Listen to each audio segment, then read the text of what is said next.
Hola chicos, buen día, ¿cómo andan? Buenas. Buen día, Lucas.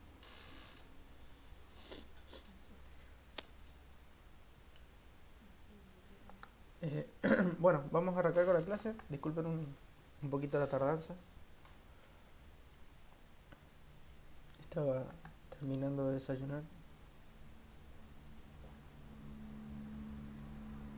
Bien,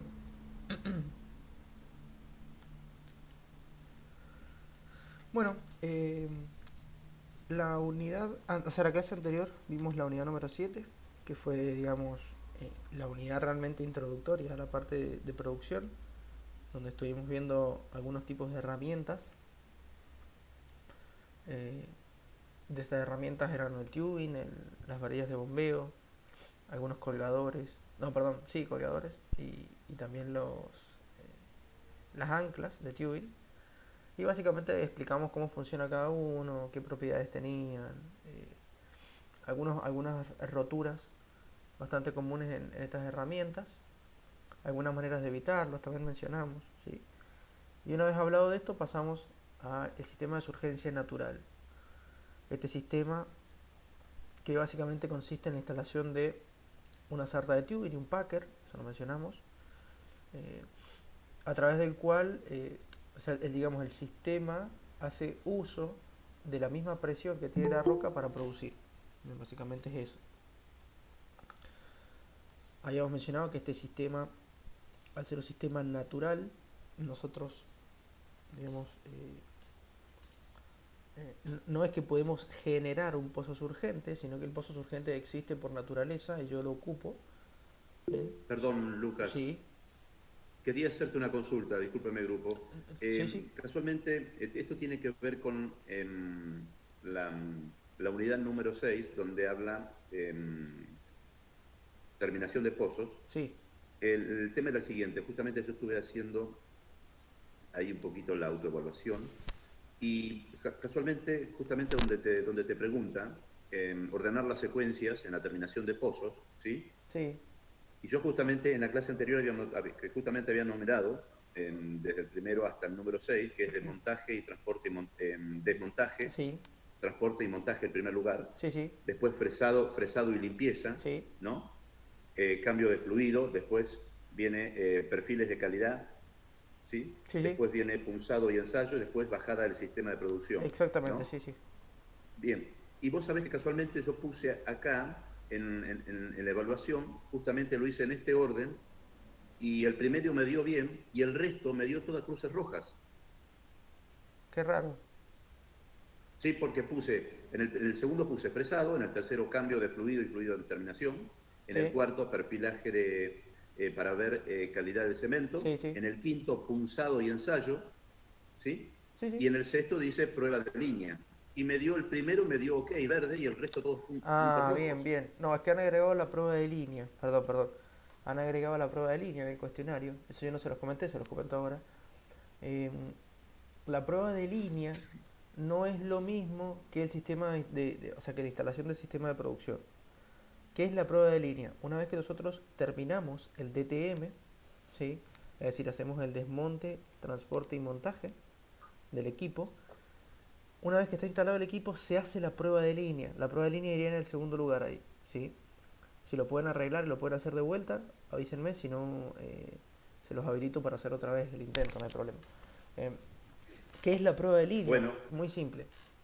Básicamente corroboran que todas las líneas que van a llevar fluido del equipo de workover soporten las altas presiones. ¿Sí? Básicamente es una prueba de presión. Bien, eso es una prueba de línea. ah, Básicamente se le inyecta fluido a alta presión y se ve si los acoples entre las distintas cañerías están bien. O sea, si no pierden y demás. En caso de que no pierdan, está perfecto. Si llega a haber alguna pérdida, entonces, hay que reparar esa cañería, ujú, digamos. perfecto. Bien, entonces sería en el segundo lugar, en la segunda opción, digamos, Prueba de dentro del línea. proceso de terminación de pozo, es prueba de línea. Sí, Después sí, sí. vendría cambio de fluido. Exactamente, sí, sí. Tal cual, tal cual. Después. Ah, perfecto. No, no, Está después. bien. No, perdón, perdón. Después viene fresado y Fresado y limpieza. limpieza, perdón, Exacto. fresado y limpieza, después cambio de fluido. Sí, sí. Se mueve todo para Está abajo y se bien. mete ahí en el segundo lugar. Exactamente, perfecto. Bien. Bueno, entonces después se podría corregir eso para hacerla de vuelta. Sí, sí, creo que se puede hacer dos veces, ¿o no? ¿No los deja? Tendría que probar. Yo la Porque, hice ayer y me causó justamente tomé apuntes sí, para sí, está bien. avisártelo, porque me había parecido raro, ¿no? Sí, Porque en la sí, clase había notado en el cuaderno este orden y no me lo dio así. claro, Justamente me claro. dio uno solo verde y cinco cruces rojas, que, o sea, digamos, no me dio el puntaje que tenía que tener. Claro, Pero exacto, digo, sí, quería corroborar a ver si estaba bien. claro, claro, que faltaba la prueba de línea, sí, sí, sí. Bueno, fíjense si lo pueden hacer de Está bien, vuelta al cuestionario, si está permite bien, varios intentos. perfecto, sí, está bien, Y perfecto. Bueno, gracias, Lucas. no, de nada, cualquier cosa me avisan y yo lo modifico para que lo puedan hacer de vuelta, no hay problema. Bien, entonces como les estaba comentando, habíamos hablado un poquito del sistema de surgencia natural, que era este sistema que por naturaleza propia el pozo produce. Bien, es importante resaltar que también mencionamos este sistema de surgencia natural solamente se considera como tal si la presión del fondo es lo suficientemente grande como para poder levantar el fluido hasta la boca de pozo y además transportarlo hacia la zona de tratamiento. Si yo el fluido tuviese una presión alta y demás, pero no llegase hasta la zona del tratamiento del fluido por sí mismo, no es un sistema de surgencia natural. ¿Bien? No se considera como tal. Sí, el pozo es urgente, por supuesto, pero no es un sistema de surgencia natural porque yo tengo que acoplarle algún sistema artificial para darle la presión que le falta, ¿bien? Para poder llegar hasta la zona de tratamiento de fluido. Y ahí es más o menos donde entra el sistema gas lift. ¿Sí? El sistema gas lift es un sistema muy parecido al sistema de surgencia natural, ¿bien? Pero ya no es natural. El sistema gas lift es un sistema artificial de bombeo. Esto es importante. ¿Sí? Por lo tanto, ¿qué significaba artificial? Yo tengo que darle algo a cambio de la producción. ¿Sí? Por lo general, energía. Ahora vamos a ver cómo le doy esa energía. El sistema gas lift, entonces, es un sistema que también se utiliza en pozos de alta presión y también se utiliza en pozos con un gran contenido de gas, igual al surgente natural. ¿Cuál es la diferencia? Que los pozos de gas lift, el fluido no puede llegar por sí mismo hacia la zona de tratamiento. ¿Sí? Y es por eso que tengo que hacer una inyección de gas para favorecer la producción. Ahora vamos a ver bien cómo es que funciona. Entonces, podríamos llegar a decir que un pozo de surgencia natural, cuando va perdiendo presión, ¿lo puedo convertir en un pozo de gas lift? Sí, tal cual. Esa sería la evolución natural de un pozo de surgencia natural. Es decir, el pozo surge, y obviamente esto ya se los he dicho, la roca es como un globo que va a ir perdiendo el aire, ¿sí? Entonces va a llegar un momento en el que va a perder su presión, ¿sí? O va a ir disminuyendo, por lo pronto. Va a disminuir tanto que seguramente va a llegar un momento en el que el fluido no llegue hacia la zona de tratamiento. Es allí donde puedo instalar un sistema de gas lift, ¿sí? Para, digamos, poderlo producir de manera eficiente y demás. Ahora vamos a ver cómo funciona el sistema, pero es un sistema de los artificiales, no presenta la mayor eficiencia, pero es un poco más económico. Y de paso puedo aprovechar un poco también la presión de la roca. Ahora les comento yo. Bien, hasta acá me van siguiendo. Sí, bro. Perfecto, Sí, Lucas. perfecto. Bien, acá dice algo muy importante. Ahora vamos a saltar esa parte, si bien no es la que sigue, pero vamos a saltar igual. Acá dice que el gas debe ser tratado. ¿Por qué? A ver, yo lo que hago es inyectar gas al pozo. Ya les comento cómo, para qué y demás, pero no vamos a analizar un poquito el gas. Yo le inyecto gas al pozo. ¿Ese gas de dónde lo saco? Simple, del pozo. El mismo gas que sale del pozo, yo lo puedo tratar y volver a inyectar por inclusive el mismo pozo, no hace falta hacer otro adicional, no, se inyecta por el mismo pozo. ¿por qué tengo que tratar el gas? Muy simple. El gas tiene una serie de elementos que lo acompañan que son bastante problemáticos. En primer lugar, el agua.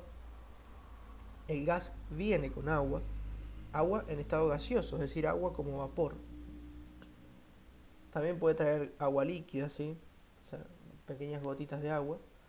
Y además hay otro elemento que es un problema, que es el azufre. ¿Sí? El azufre es un elemento sumamente oxidante, es decir, corroe todo lo que toca. Acero que toca, acero que se lo empieza a comer. Así funciona el azufre. Es un problema el azufre. La mayoría de los petróleos tienen un alto contenido de azufre.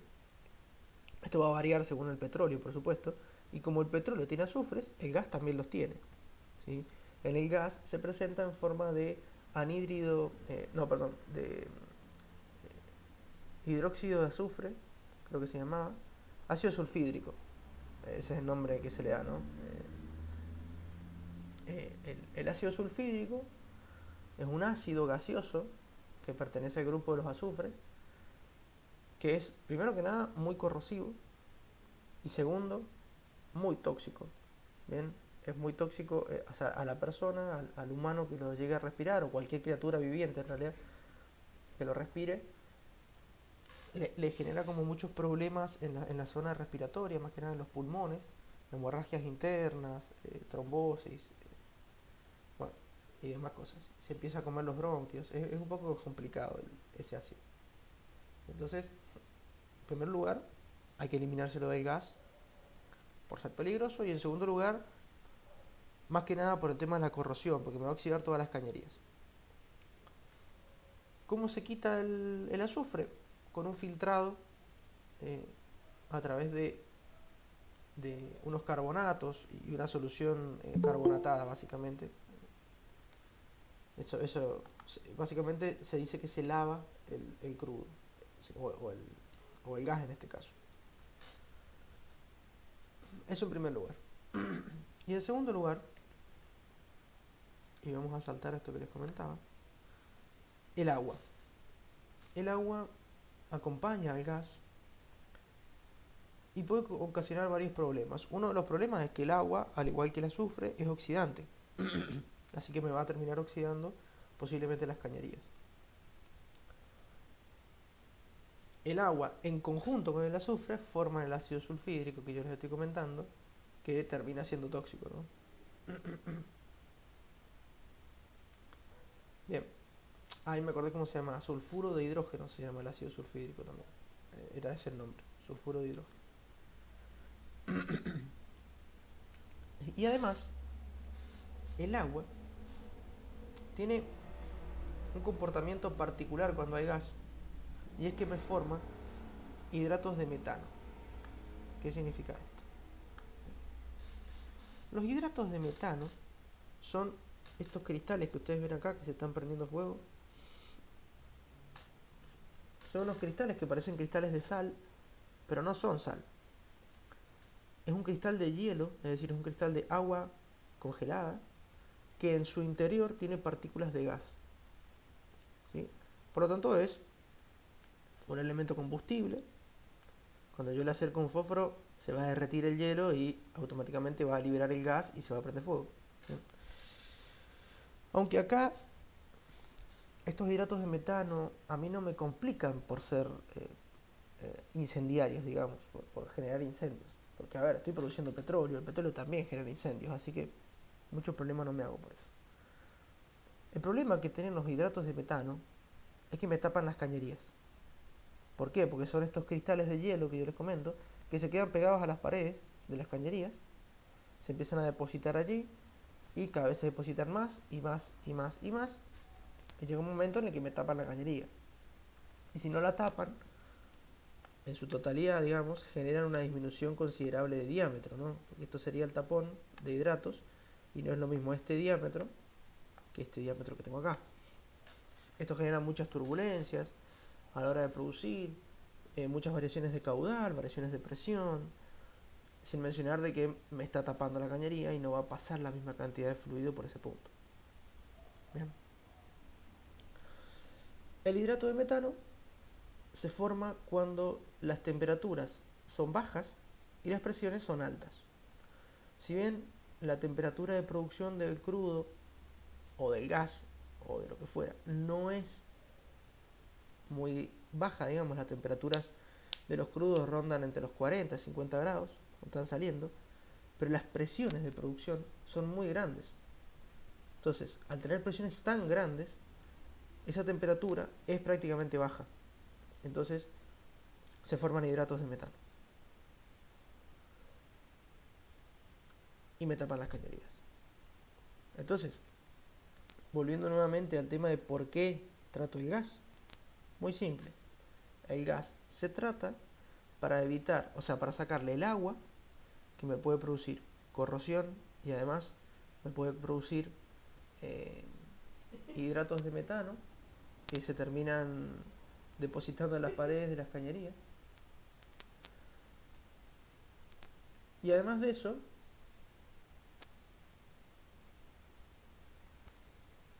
y además de eso, eh, hay que sacarle el azufre mediante un lavado para evitar que, justamente, en primer lugar, se mezcle con el agua y me genere sulfuro de hidrógeno o como dijimos hace ratito, ácido sulfídrico. Y en segundo lugar, también evitar un poco la oxidación de las cañerías. Así que básicamente el gas se trata para sacar estos fluidos y mantener las instalaciones seguras y en condiciones de producción óptimas. Bien, ¿se entendió eso? ¿Alguna duda respecto del tratamiento del gas? Lucas, una consulta. Sí. Eh, ¿Donde se trata en el mismo pozo el gas? Bien, justamente. Eh, el tema del tratamiento del gas, por lo general se instala una pequeña plantita de tratamiento de gas cerca de los pozos que van a inyectar gas, ¿sí? O sea, cerca de los pozos de tipo gas lift se fabrica una pequeña planta de tratamiento de gas, ¿sí? Se trata el gas ahí, se lo vuelve a inyectar a los pozos directamente. Como dije, la planta de tratamiento de gas es bastante simple, tiene un elemento alto que parece una torre de destilación, no tan alta, mucho más chiquita, tendrá unos, no sé, 3 o 4 metros, como mucho. Por esa torre se produce el lavado, si es un lavador, se produce el lavado con unas sustancias especiales que quitan el azufre. De esa torrecita se pasa a otra torre que es muy parecida, que por lo general son saleros, o sea, tienen sal adentro, y por ahí pasa, y la sal lo que hace es quitarme el agua del gas, ¿sí? Básicamente. Y después sale de ahí, el gas pasa a un acumulador de gas, y el acumulador de gas se inyecta directamente mediante un compresor al pozo. Y ya está. Con eso es suficiente, ¿sí? Podríamos también utilizar una especie de... Porque por ahí preguntaron si se utilizaba un decantador. Sí, se podría llegar a utilizar algún decantador para poder decantar el agua. Es decir, básicamente lo que yo hago es cuando el gas sale, le bajo la temperatura y le bajo la presión para que de esa manera eh, empiece a precipitar el agua. Es decir, el agua va a caer en forma de gotas, de esa manera le quito el vapor, ¿sí? Y ese gas ya estaría libre de agua. Se puede hacer de varias maneras, ¿sí? Por eso les comento. Pero bueno, esas Lucas, son... y, es- Sí, y ese, eh, y ese agua y ácido que es resultante de la misma limpieza que se le hace al gas, ¿se vuelve a reintroducir a la formación? eh, esa agua tiene que pasar, como es un agua que salió de producción, tiene que pasar directamente a la planta de tratamiento de agua, que es lo que se ve en la última unidad de este cruzado. Se la trata y después sí se la reinyectan en algunos pozos especiales. Ya eso lo verán cuando vean la unidad número 16. En el caso del azufre, se puede vender, se puede llegar a vender, ¿sí? Em, Aunque no tiene mucho valor comercial el azufre a menos que se produzca en gran cantidad. Pero bueno, ese azufre en todo caso se lo puede mandar hacia un pequeño mechero, ¿sí? Y se lo quema, ¿sí? En vez de ventearlo, porque a ver, se podría llegar a ventear, pero el azufre es peligroso para la salud, así que conviene quemarlo antes de ventearlo, ¿sí? Se lo quema con un mecherito, ¿vieron los mecheros que están en refinería? Bueno, parecido, pero más chiquito, mucho más chiquito. Se le llama quemador, mechero, ven- también se le puede llamar venteo, a pesar de que no se ventea, pero bueno. Hay dos diferencias importantes entre ventear y quemar. Ventear significa largar el gas a la atmósfera y que no, y que no digamos, y que no se queme, ¿sí? Y el quemador o el mechero es lo mismo, pero el gas se quema antes de salir. Entonces, en vez de liberar el gas a la atmósfera, lo que yo estoy liberando son los compuestos producto de la combustión. Por lo general es dióxido de carbono, monóxido de carbono, ¿sí? Algunas de estas cositas. Y obviamente algunos gases que no se terminan de quemar, pero en menor cantidad. Ahí me preguntaron algo. Sí, exactamente, el fósforo que está, o sea, el fósforo es los mecheros, hay dos mecheros. Si ustedes van si ustedes van a la refinería de YPF de Luján de Cuyo, tiene dos mecheros y un venteador. Hay un tubo gigante que lo único que hace es largar gas para arriba en muchísima cantidad, larga una barbaridad. Y dos mecheros. Estos mecheros queman mezclas de gases que no sirven. Por ejemplo, ahí va el azufre, puede ir un poco de gas metano que no ocupan y demás. Todos esos gases se queman. Siempre es conveniente quemarlo antes que ventearlo. ¿Por qué? Porque si bien el dióxido de carbono es un gas de invernadero, es decir, es un gas que afecta al ambiente,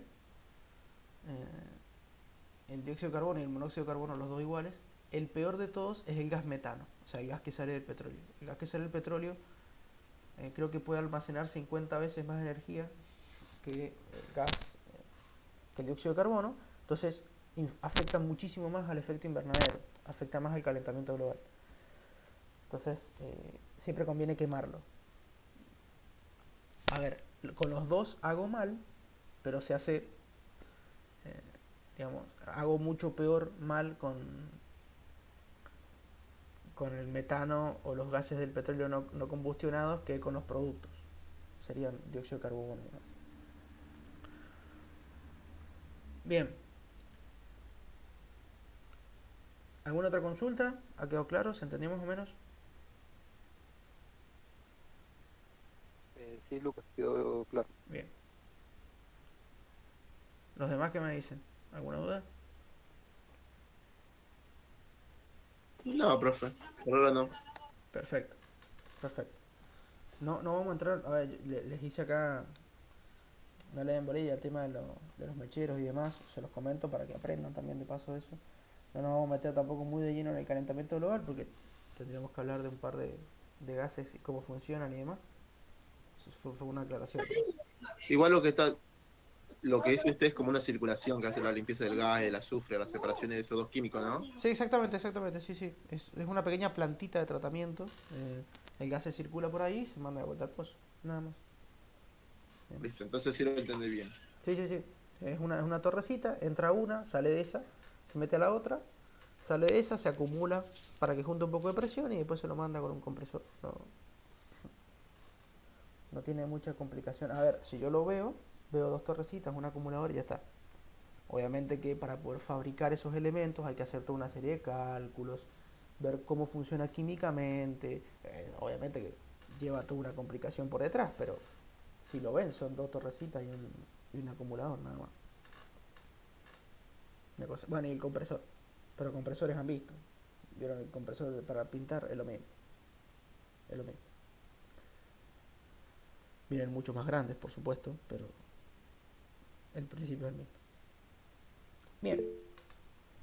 Me han preguntado algo. Bien, me preguntan si ese gas no puede aprovecharse para algo. Ese gas, estamos hablando de el gas que se quema, ¿verdad?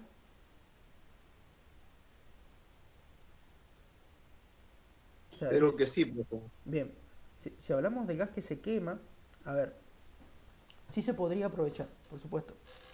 Yo podría llegar a aprovechar absolutamente todo. Por ejemplo, y volviendo al tema de refinería YPF acá de Luján de Cuyo, esa refinería tiene una planta de tratamiento de azufre para cuando los crudos vienen con mucho azufre y demás, se los quitan, ¿sí? Lo tratan al azufre y lo pueden vender. E inclusive se lo pueden inyectar en algunos gasoil, porque el gasoil, por ejemplo, necesita azufre para poder funcionar. Entonces, se lo pueden llegar a quitar, se lo meten al azufre y demás, al gasoil, perdón, o lo pueden vender. Pero hay veces que no tienen azufre y esa planta se para, porque no hace falta que funcione, y esa pequeña cantidad de azufre que si bien la podrían retirar, económicamente no les conviene. Entonces, ¿qué hacen? La queman. Así funciona esto. Acá se puede aprovechar todo, pero hay que ver también el costo económico de aprovecharlo. Porque si a mí me sale muy caro retirar, tratar ese gas y demás, y después para venderlo no gano nada, no me conviene. Entonces, ¿qué hacen? Lo queman directamente. O lo ventean. Hay algunos gases que, como dije, se pueden ventear, que en realidad prácticamente casi ninguno, pero bueno, hay algunos que sí se ventean y otros que se queman. Los más peligrosos se queman directamente. Bien. Básicamente es eso. Es una decisión más económica que de aprovechamiento, ¿sí? Porque aprovechar se aprovecha todo acá. Y todo tiene un valor comercial. El tema es cuando el valor comercial es muy bajo. Y ahí tal vez no me conviene. ¿Se entiende? Una consulta, Lucas. Sí. O sea que cuando vos decís lo queman, porque se han visto en muchos lugares, incluso en películas, pero viste que están los pozos petroleros y Sí. después hay un lugar donde sale llama constantemente. ¿Eso es quemar el gas? Sí, exactamente, exactamente. ¿Vieron cuando, volviendo a la unidad número 2, vieron cuando vimos el circuito de lodo, cuando se está perforando, que hay un desgasificador? Bueno, a veces el lodo viene con gas, porque lo saca de abajo de las rocas. Y cuando yo retiro ese gas del lodo, lo tengo que largar a algún lado, porque no me lo voy a guardar, ¿se entiende? Porque no sirve. Entonces, ¿qué hago? Lo quemo, porque no se puede ventear, justamente. Por eso, a veces en los pozos perforadores también hay un mechero chiquito, ¿sí? Hay una línea que va a una fosa de quemado, que se llama. Bien, acá me están preguntando que el querosén, ¿por qué no se hizo más? No tiene uso, ya entrando un poquito en refinería, no tiene valor comercial el queroseno hoy en día, no tiene valor comercial. Nada, sí. Lo que sí se siguió haciendo, que es muy parecido al querosén, es la aeronafta. O sea, el JP1, el JA1, todos esos combustibles para aviones son muy similares al querosén. Y eso sí se sigue haciendo, porque bueno, lo utilizan los aviones comerciales, pero el Te querosén como consulto, tal... es más económico ¿Cómo? el queroseno? ¿Es más económico la aeronafta? No sé si es económica la aeronafta comparado con el querosén, pero la aeronafta se vende, el querosén no. Así que básicamente los precios ahí no importarían. ¿Por qué? Porque ustedes, ¿para qué utilizarían el querosén? Para prender alguna estufa, o sea, algún sistema de calefacción, ¿sí? Y nada más, ¿se entiende? Porque autos no funcionan con querosén, ¿sí? Y esas cosas. Pero ¿qué pasa con el JP1 o el J1, que son combustibles de avión? Tienen un altísimo valor comercial. Tal vez el valor no sea alto, pero sí un mercado muy grande. ¿Por qué? Porque para colmo, los combustibles de aviones tienen un estándar de calidad mundial. Todos son iguales, independientemente del país en donde se haga. Entonces, acá YPF, por ejemplo, lleva camiones de JP1 todos los días al aeropuerto. ¿Se entiende? Exactamente. Ahí preguntaron, no preguntaron, lo dijeron. El querosén hoy en día es obsoleto, no sirve. ¿Sí? Por eso se dejó de usar. Es verdad que antes se utilizaba mucho, hoy en día ya no. ¿Por qué? Porque es todo o a gas o eléctrico. Ya está. El querosén se extinguió prácticamente. Si yo en la torre de destilación pongo un plato intermedio que se llama, puedo sacar querosén, pero no me sirve. No lo voy a vender. Así que algo más o menos parecido pasa con el fuel oil. El fuel oil es como un gasoil muy pesado, negro, que antes se utilizaba en los hornos industriales. Hoy en día los hornos industriales son a gas, así que el fuel oil ha perdido valor comercial. Por eso la refinería Luján de Cuyo ya no lo produce más, la de YPF. Lo que hacen es secar el fuel oil, sacar más gasoil del que pueden, y los restos los transforman en parafinas, en alquitrán, en coque. El coque es carbón, ¿sí? Que eso sí tiene valor, eso sí tiene mercado. Acá estamos hablando ya de estrategias de mercado, ¿no? Qué es lo que consumen algunas empresas, qué otras, qué es lo que se vende, qué es lo que no. ¿Se entiende? Esto ya más que técnicamente hablando es economía. Esto acá eso. Los productos siempre se eligen en función de la economía. Bien, ¿alguna otra duda? El coque, sí, el coque se llama así. Se los voy a escribir. Carbón de coque. El carbón de coque lo ocupan mucho las acerías, sí. O sea, la siderurgia, las empresas de acero tienen hornos muy grandes y esos hornos por lo general funcionan a carbón. Entonces sí se utiliza para eso.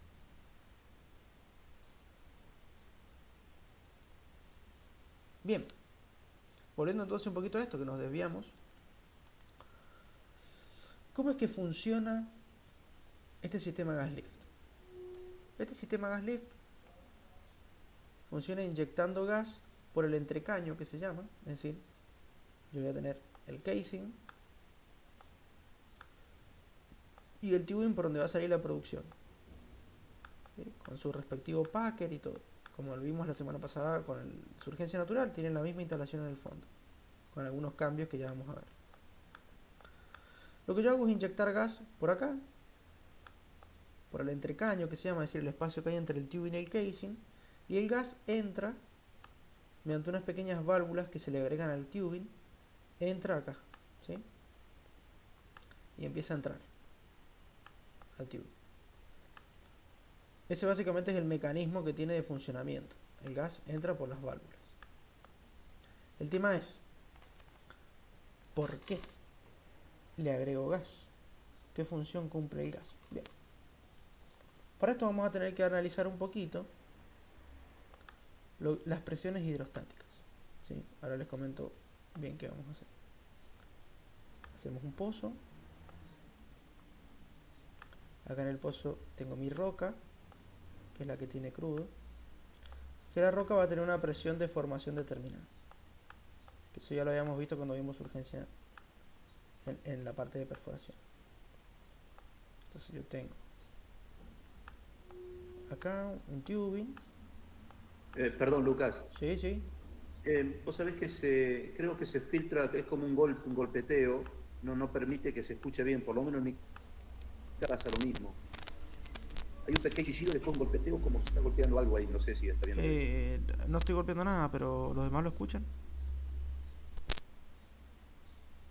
¿Qué me dicen? ¿Lo escuchan o no? Sí, yo también lo estaba escuchando.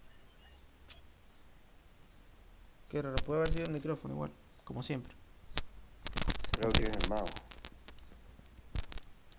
Ah, puede ser eso, Puede ser que sea el mouse también. Sí, porque yo estoy apretando el mouse. Tengo el pad justo acá cerca del micrófono, así que puede ser eso, A ver. ¿Es eso lo que escuchan? Sí, eso es lo que... Ah, es el mouse. Sí, Sí, Lucas. Es el mouse, el mouse. Es el mouse. Entonces termino de dibujar y ahora les comento. Pero no me...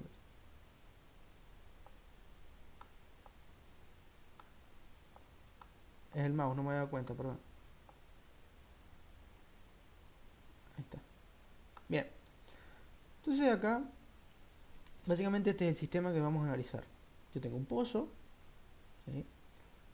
Este pozo va a salir producción, porque la roca tiene una cierta presión, y va a empezar a levantar por lo que sería el tubing, y al tener una columna de fluido, este fluido va a generar una presión hidrostática, que eso lo vimos bien en la parte de la unidad número 5, la presión hidrostática. Bien. Esta presión hidrostática, fíjense que está en sentido contrario a la presión de la roca, porque la roca estaría apuntando hacia arriba. Esta sería también la presión de formación. Viste que la presión hidrostática apunta hacia abajo. O sea que se contrarrestan. Podríamos decir que la presión hidrostática es una contrapresión. Que en definitiva me obstruye la producción. Mientras mayor presión hidrostática yo tenga, más va a sufrir la presión de deformación, ¿se entiende? Porque se van a contrarrestar y no va a salir fluido. ¿Qué hace el gas? Muy simple. Cuando yo inyecto gas, el gas me disminuye la presión hidrostática.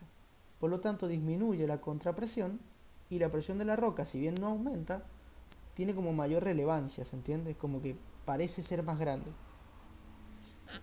El tema es, ¿cómo hago para que, cómo hace el gas, en realidad, para que esta presión hidrostática baje? Simple. Fíjense esta ecuación. La presión hidrostática se calcula con la densidad del fluido y la altura que tiene la columna de fluido. En este caso la altura no cambia, va a ser siempre la misma. Pero yo, al inyectarle gas, le bajo la densidad a la columna. ¿Por qué? Muy simple. Porque el gas genera burbujas, ¿sí? Y esas burbujas, que ocupan espacio, son muy livianas. Entonces, va a hacer que la columna sea más liviana, y al ser más liviana, genera menos presión hidrostática. Entonces, en definitiva, yo inyecto gas para que la presión hidrostática disminuya, ¿sí? Y al disminuir la presión hidrostática, la presión de la roca, la presión de la formación tiene mayor relevancia. Es decir, he generado una surgencia de manera artificial inyectando gas. ¿Se entiende? A lo que voy. ¿Se entendió más o menos? Sí, Sí, Me están preguntando si se puede generar cavitación. Em, ¿Está hablando del fondo del pozo? En el fondo del pozo no, cavitación no, porque las cavitaciones por lo general se generan en los elementos que se mueven constantemente, como una bomba y demás, que ahí sí se puede generar cavitación cuando ingresa el gas. Pero acá no porque el gas se inyecta como si fuese una dispersión que se llama, es decir, se inyecta como un chorro de gas, como si fuera un desodorante, ¿vieron? O un aerosol, bueno, así se inyecta el gas. Entonces no genera cavitaciones. sería una surgencia controlada, loco. Algo así, sí. Es como una surgencia controlada mediante la inyección de gas. Sí, sí, sí. Si yo le dejo inyectar gas, deja de surgir, ¿eh? Sí o sí le tengo que inyectar gas.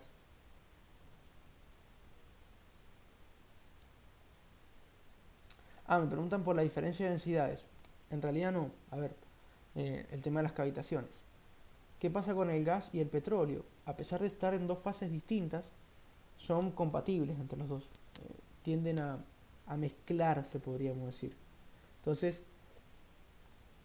al mezclarse, la solución final tiene menor densidad, pero no produce ningún tipo de cavitación ni nada. Tal vez en el arranque del sistema sí, pero después, como se está inyectando gas de manera constante, no produce tantas cavitaciones ni golpes en las cañerías y demás. Siempre va a tener golpes en una producción, pero no son tan problemáticos.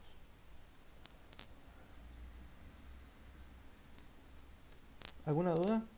¿Se entendió eso más o menos?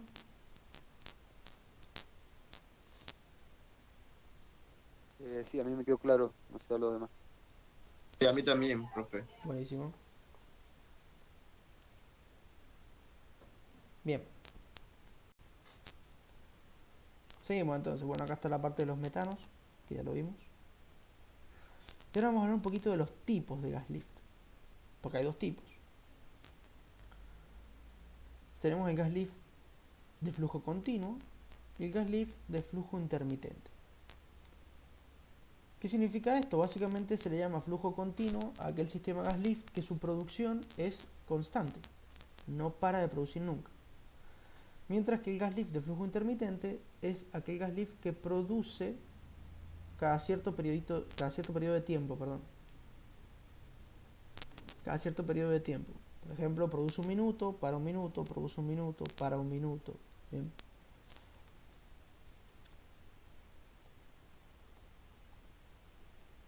Bien. El sistema de gas lift de flujo continuo es el que mencionamos hace ratito. ¿Sí? La Disculpa, instalación. ¿y eso por qué se produce el intermitente? Ahora les comento. Es intencional el intermitente. No es que sea algo propio de la roca, sino que la instalación que yo coloco lo convierte en intermitente para proteger a la roca y demás. Ahora les comento bien cómo es la cosa. En primer lugar, el flujo continuo es el que vimos hace ratito. ¿Sí? La instalación simple, tengo un casing, digamos una cañería con un packer, perdón, se me pasó esa línea. ¿Sí? Y yo inyecto gas de manera constante. Y el inyectar gas de manera constante también produce que salga fluido de manera constante. ¿Bien? Básicamente es eso. Estos sistemas de flujo continuo se utilizan en los casos en donde yo tengo presiones de roca considerablemente altas, tengo una buena cantidad de gas también, ¿sí? Y esto me produce caudales de producción bastante importantes. ¿Sí? Los sistemas gas lift de flujo continuo son aquellos sistemas en los cuales la roca, si bien no es urgente como tal, las presiones son muy muy altas y le tengo que dar poquita cantidad de gas y ya el pozo sale solo, ¿se entiende? Es un sistema muy bueno, económico y demás. Si ahora vamos al flujo intermitente, este tiene una particularidad y es que la instalación sigue siendo la misma: un casing, un tubing, un packer, pero en la entrada al packer, o sea, en la entrada al tubing, tengo una válvula de retención. Esta válvula que ven acá. ¿Sí? Esto es una válvula de retención. Se coloca acá abajo la válvula, cerca del packer. ¿Qué función cumple este gas lift de flujo intermitente? Hay en algunos casos, ¿sí? En algunos casos en los que yo tengo pozos que aceptan el sistema de gas lift, pero que son pozos que o tienen poca presión o tienen poca permeabilidad en la roca, bien, o la cantidad de gas no es la suficientemente grande como para, digamos, poder meter tanto gas de manera continua. Entonces, el sistema de flujo intermitente tiene la particularidad de que inyecta gas de manera constante, eso sí, no para de inyectar gas nunca. Inyecta gas, inyecta gas, inyecta gas, pero, digamos, solamente produce cuando todo lo que yo tengo acá en la columna ya se hizo lo suficientemente liviano como para que la presión de abajo de la válvula abra la válvula, pase el fluido, ¿sí? Y ahí produce. El tema es que ese fluido que tenía gas ya lo saqué y ahora tengo un fluido que no tiene gas adentro, que hace mucho peso y me vuelve a cerrar la válvula. Ahora hay que esperar de vuelta que el fluido se llene de gas, se vuelva liviano nuevamente para que la presión de abajo pueda vencer la válvula, se abre, se llena de vuelta, se vuelve a cerrar la válvula. Y así, es un proceso constante, pero intermitente. ¿Ven? Se llama intermitente porque básicamente la válvula se abre y se cierra constantemente. Y es decir, el pozo produce en esos intervalos en los que la válvula se abre. Si la válvula se cierra, no produce. ¿Bien? ¿Esto para qué caso se hace? Como ya les dije, esto se utiliza para, digamos, evitar algún daño en la formación o para casos donde la roca es poco permeable y demás. ¿Sí? ¿Quedó claro esto del flujo continuo y flujo intermitente? En algunos casos,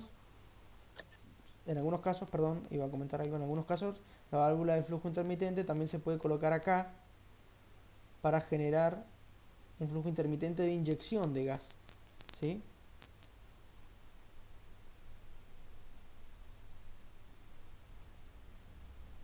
Básicamente funcionaría de la misma manera. Se modera la inyección de gas. Eso es para los casos en los que, digamos, eso es para los casos en donde la cantidad de gas es poca, ¿sí? Entonces, en vez de inyectar de manera continua, se inyecta, eh, como decía, de manera intermitente, ¿sí? Pero básicamente el funcionamiento es lo mismo. Esos casos es en donde tengo poco gas. Cuando el gas acumula buena presión, ahí se manda recién.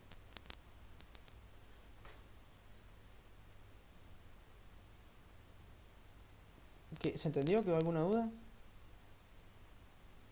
Sí. Se entendió. Perfecto. Más por el tema, lo más importante es la válvula y del intermitente. Exactamente, exactamente. La válvula es el corazón del intermitente. La válvula del intermitente es este sistema que va a permitir la inyección de gas intermitente o la producción intermitente, según donde la coloque.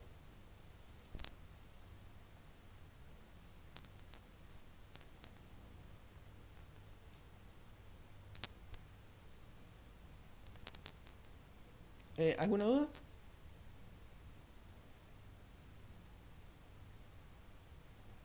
No, ninguna, Lucas. Perfecto, perfecto. Bien. Vamos a hablar ahora un poco de los tipos de instalaciones, porque si bien yo les mencioné que hay distintos tipos de sistemas gas lift en función del flujo de gas y de la producción, también hay distintos tipos de instalaciones de fondo de pozo, ¿sí? Mira. Dentro de los sistemas hay tres tipos: el sistema abierto, el sistema semicerrado y el sistema cerrado. Vamos a ver tres, ¿sí? Primero vamos a hablar del sistema abierto, que es el más básico. El sistema abierto es relativamente simple. Yo tengo un casing, tengo un tubing y nada más. O sea, un tubing no, y un casing tampoco. Tengo la sarta de casing, que es el entubado, la sarta de tubing y ya está, ¿sí? El fluido va a salir por acá, bien, y va a llegar hasta cierto nivel en el casing y un poquito más alto en el tubing, ¿sí? Siempre en el tubing es un poquito más alto por el tema ¿cómo es? De la capilaridad, presiones capilares y demás, sube un poquito más. Pero bueno, eso es tema aparte. Bien, en realidad si fuese lo suficientemente grande el tubing debería tener el mismo nivel, pero puede que suba un poquito más. Tengo que inyectar gas. ¿Cómo se inyecta el gas? Por acá, ¿sí? O por acá, lo mismo. Se inyecta por el casing, pero no tiene válvulas de ingreso el gas, así que el gas tiene que viajar por todo el fluido para recién meterse acá, y una vez que se introdujo el tubing, ahí recién ayuda a la producción. Este es un sistema, digamos, medio extraño. Es un sistema que no aprovecha muy bien la presión de la roca, ¿sí? Es mucho mejor si yo contengo la presión de la roca con un packer. Como decía, en estos casos la presión de la roca no se contiene bien. Es un poco defectuoso el sistema. ¿Por qué está entonces? Y bueno, porque fue el primer sistema gas lift que se hizo. Además también ayuda en los casos, este sistema se utiliza mucho en los casos en donde yo quiero hacer una producción inversa, o sea, meto el gas por el tubing y produzco por el casing.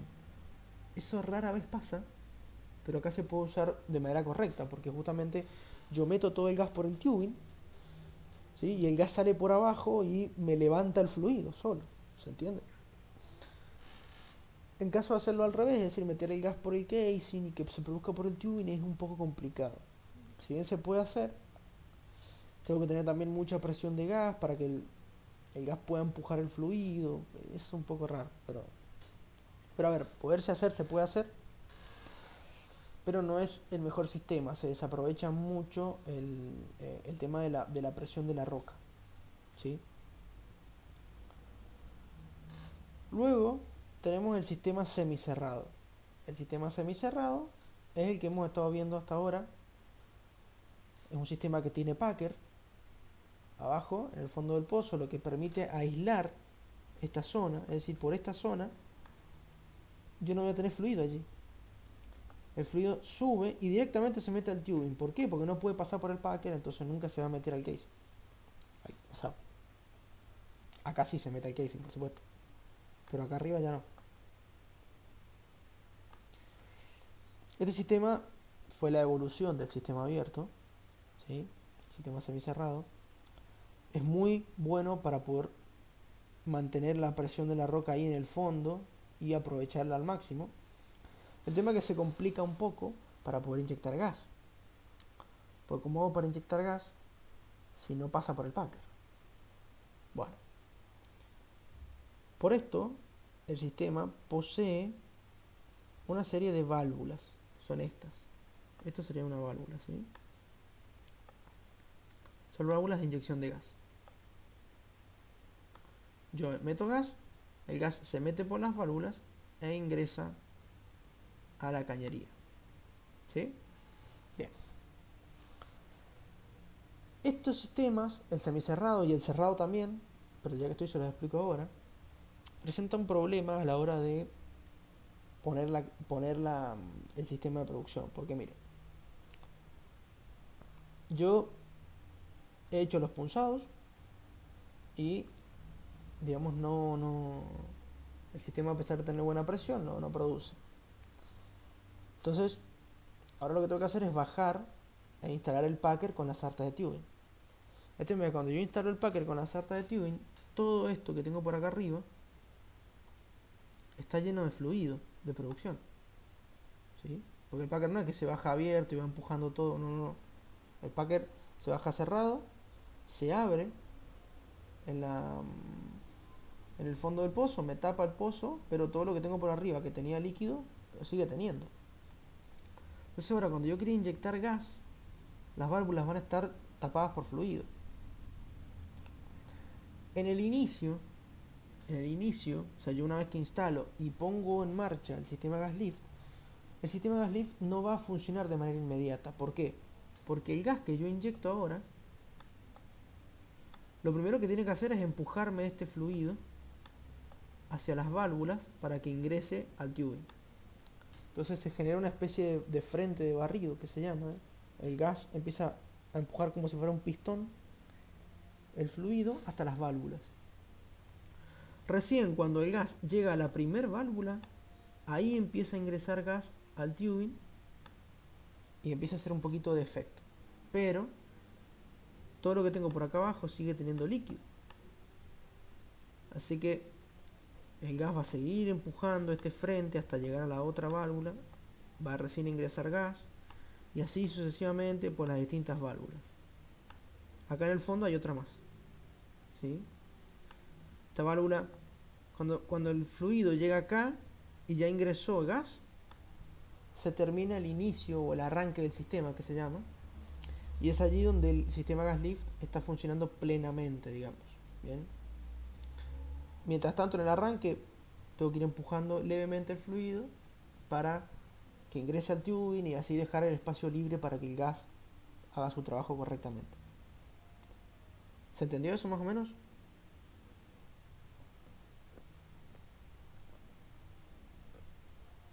Sí, Lucas. Sí, profe. ¿Sí? Bien. Bien. Este sistema de arranque no solamente se utiliza en el sistema semicerrado, sino también en el sistema cerrado. ¿Cuál es el sistema cerrado? El que me cierra todo el espacio anular. O sea, perdón, me cierra todo el casing. ¿Por qué? Porque acá tengo un Packer y acá tengo una válvula de retención. ¿Sí? Packer y válvula de retención.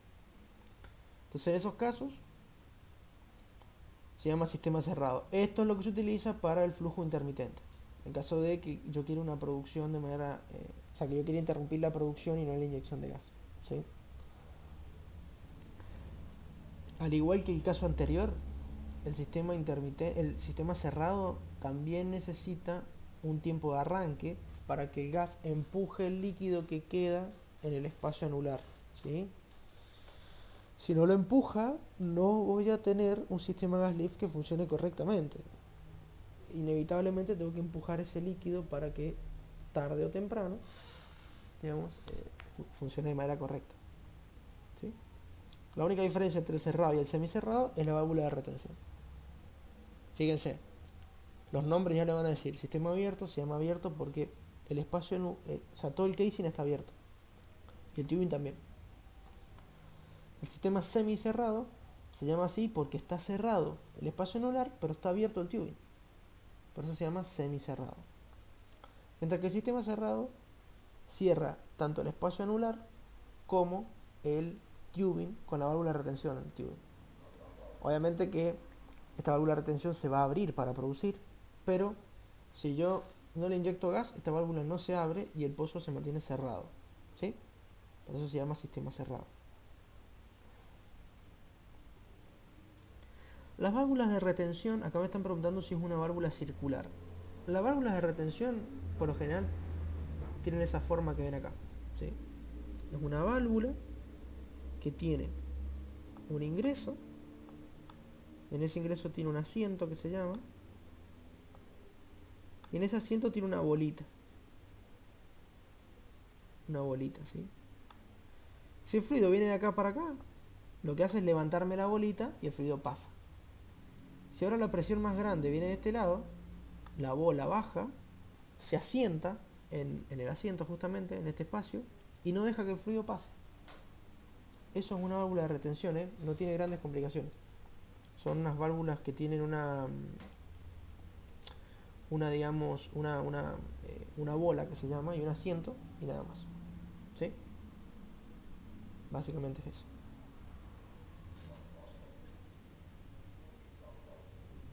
¿Sí? ¿Quedó claro?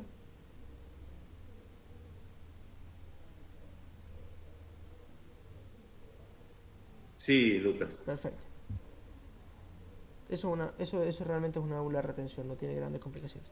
Para yo utilizar una válvula de retención, a ver, vienen otras que en vez de tener libre acá, tienen un resorte.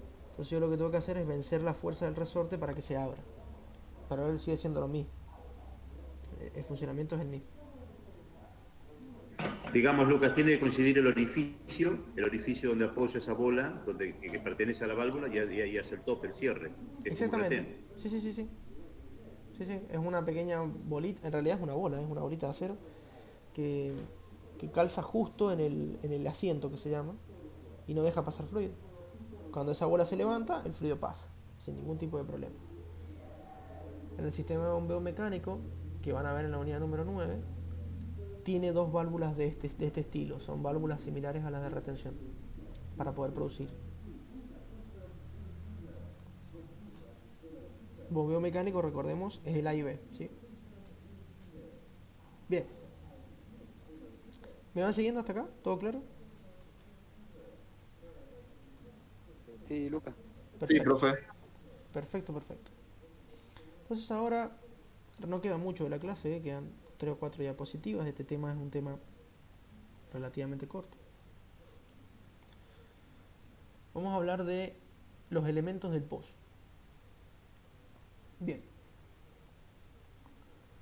Si bien hemos hablado de cómo funciona el sistema de extracción, de cómo el gas ayuda a producir y demás, no hemos hablado de algunos elementos que yo se los mencioné, pero que no se los he comentado cómo funcionan y demás, como por ejemplo las válvulas, dónde coloco las válvulas y demás, que son sistemas muy muy importantes en el gas lift, porque sin las válvulas yo no puedo producir, porque no estoy inyectando gas.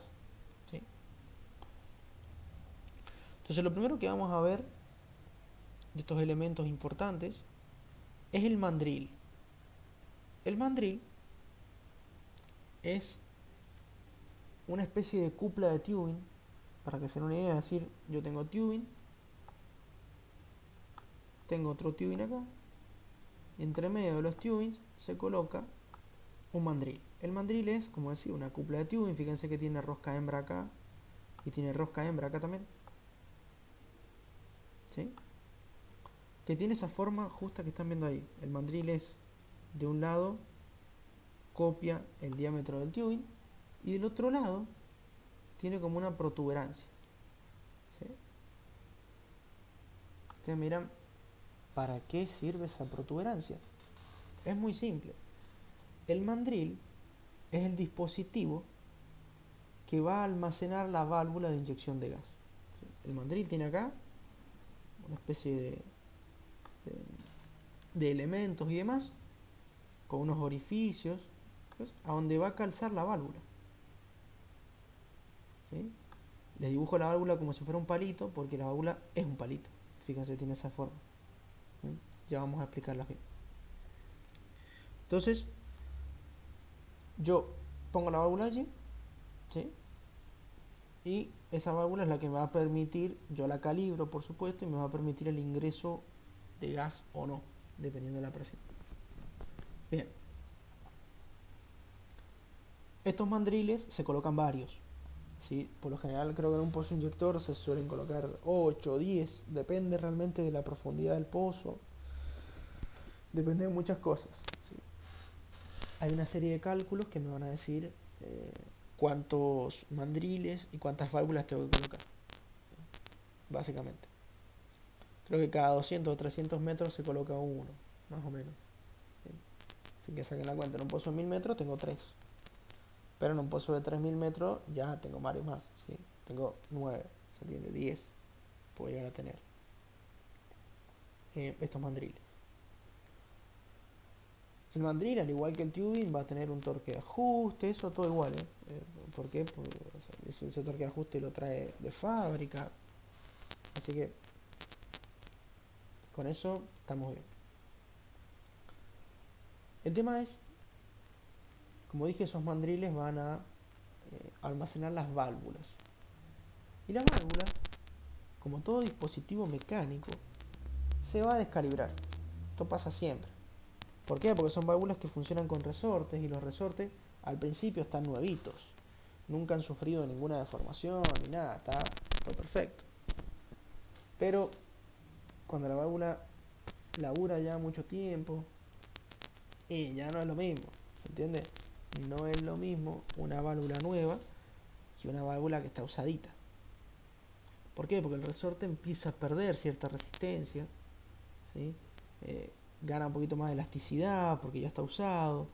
Entonces, cada cierto tiempo las válvulas se van a descalibrar. Esto es ley, ¿sí? Grábenselo en la cabeza.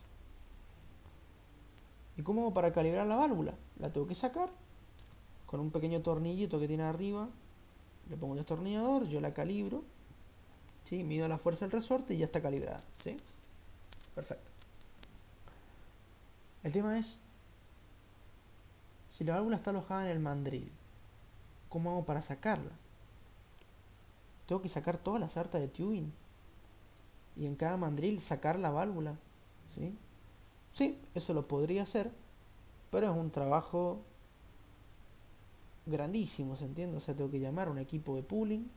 Ese equipo de pooling va a tener que empezar a retirar la válvula, toda la sarta de tubing, sacar las válvulas, calibrarlas, ¿sí?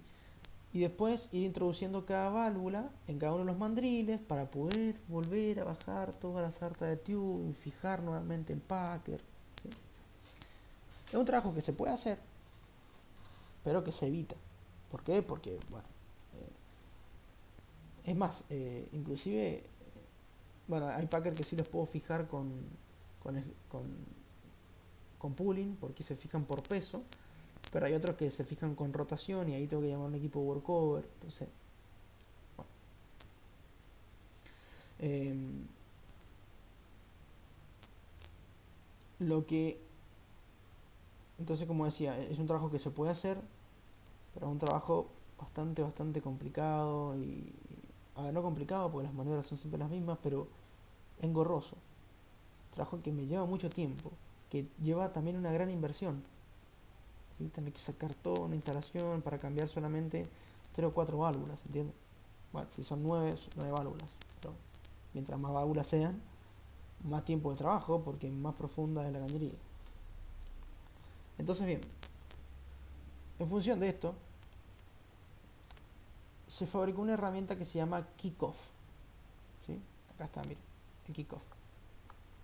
El kickoff es una herramienta que tiene esta forma. Se lo voy a dibujar a este lado.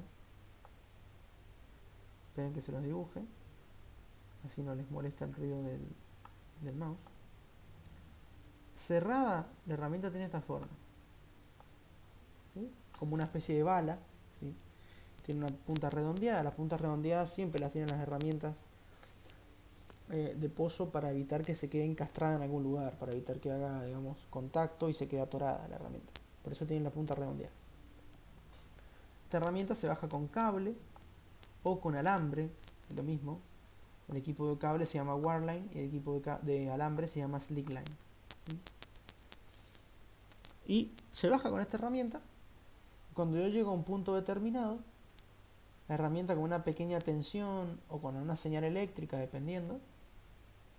Si es con Wireline es con señal eléctrica, si es con Slickline, el alambre no puede llevar señales, entonces lo único que hago es pegarle un tirón, ¿sí? Y la herramienta se activa. ¿Qué significa que se activa? Que ahora va a poder abrirse la herramienta y va a tener esta forma que van a ver ahora. Tienen que dibujarse más complicado. ¿Sí? Le sale, o sea, cuando yo la activo, se abre un brazo mecánico y forma lo que se llama una pata de mula. ¿Sí? Eso que ven ahí es una pata de mula.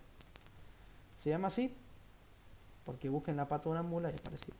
¿Sí? Pata de cabra también se llama, no sé, tiene un montón de nombres, pero tiene esa forma, ¿vieron? De pata de animal, que tiene como esta forma extraña en la parte de atrás, por lo general. Bueno, forma esta pata de mula. Y a ver, la herramienta cuando viene bajando por el tubing, por más que esté activada, va a tener esta forma. Pero cuando llega al mandril, que el mandril tiene un espacio más grande, la pata de mula se abre y acá en la punta se le coloca la válvula. Esta válvula calza acá, ¿se entiende? Pero lo vamos a hacer con otro color. Esta válvula calza aquí, ¿se entiende? Se la fija y una vez que se fija, yo tiro la pata de mula y se va a desprender y va a dejar la válvula ahí, en ese punto. ¿Se entiende? Hay unas patas de mula que son un poquito más sofisticadas, que tienen un sistema de enrosque para las válvulas y demás. Es buenísimo. Entonces saco el kickoff, ¿sí? hacia la superficie.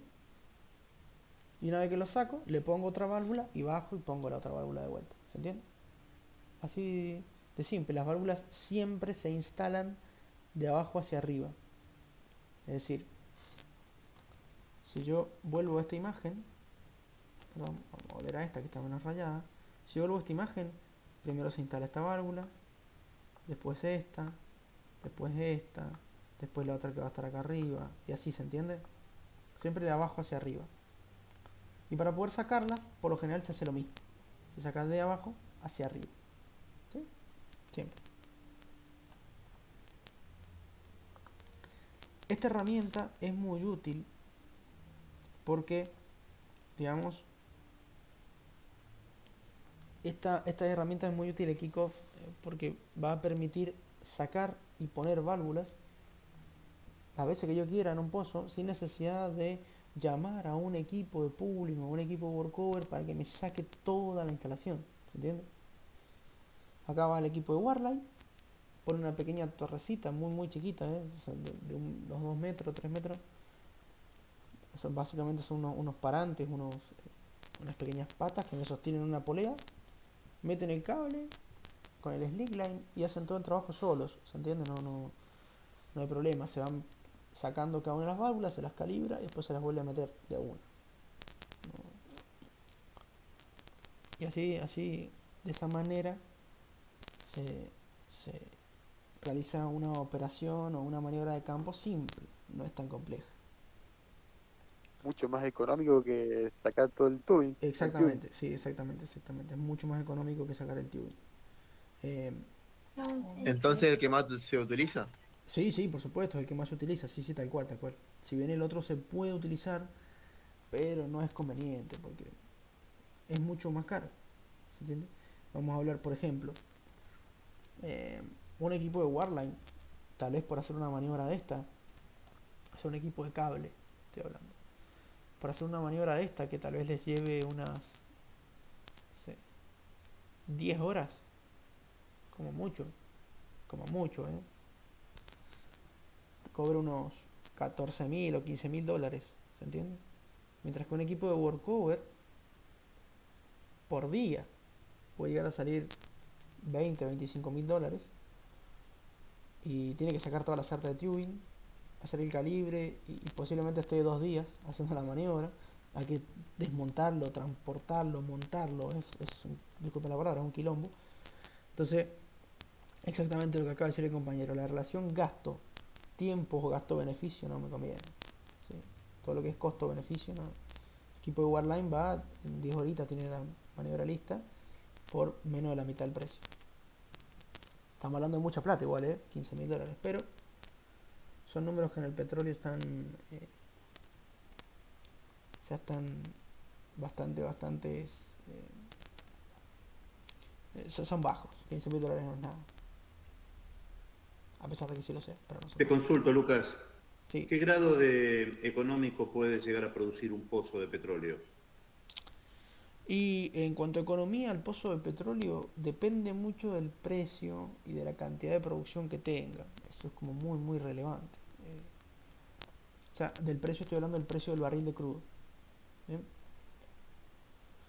No sé Sí, cuál es el sí. precio del barril de crudo ahora, creo que está rondando los 70 dólares más o menos, un barril. Un barril son 149 litros. ¿Sí? Puede que un pozo por día produzca seguramente más de 100 barriles. ¿Sí? Así que tenemos 7.000 dólares por día en un pozo. En un pozo. Eh, ¿Es sustentable entonces? Digamos por así. y sí, por eso la industria... A ver, ¿ustedes por qué están estudiando esto de petróleo? Porque seguramente quieren trabajar en el petróleo. Y seguramente quieren trabajar en el petróleo porque es un mercado rentable. O sea, estamos hablando de sueldos altos, trabajo riesgoso, peligroso, que daña mucho la salud, ¿sí?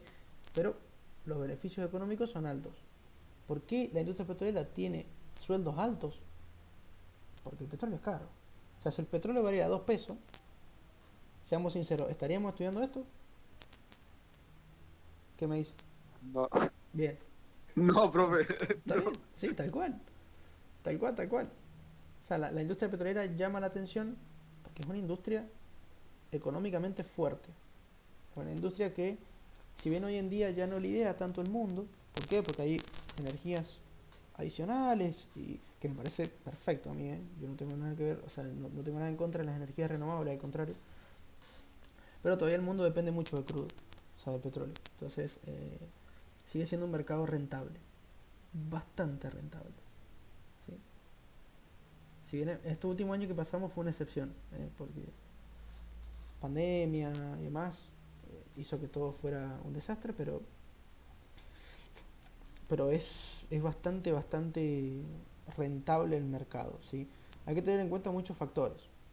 Cuando llega un pozo petrolero, no empiezo a ganar dinero al siguiente día que lo pongo en producción, ¿sí? ¿Por qué? Porque si el pozo me salió, supongamos, 6 millones de dólares, ¿sí? El primer tiempo de producción del pozo me tiene que devolver esos 6 millones de dólares. Así que básicamente no es ganancia. Eso es una recuperación de la inversión. Recién cuando se llega al tiempo de repago, que se llama, es decir, ese tiempo en el cual recaudé todo lo que invertí en el pozo, ahí la empresa empieza a tener ganancias. Cuando a mí me dan un pozo que me sale carísimo, eh, digamos, perforarlo, y me recupero la inversión a los 30 años, y el pozo no me conviene. Pero esto pasa muy pocas veces en el petróleo. Por lo general, a los 3 4 o 5 años, recuperé la inversión inicial y ya después el resto de la concesión, es decir, los 20 años siguientes de la concesión, que se pueden llegar a extender hasta 50, son ganancias, pura ganancia. ¿Se entiende? Obviamente tengo que tener en cuenta que el pozo tiene que durar ese tiempo. Si no lo hago durar ese tiempo, estoy en un problema. Pues seguimos la misma, el tiempo de repago casi completa la vida útil del pozo.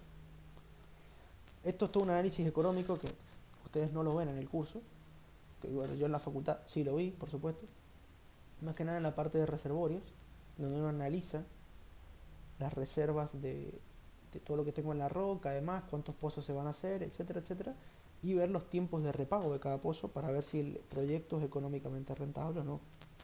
Eso se decide según la empresa.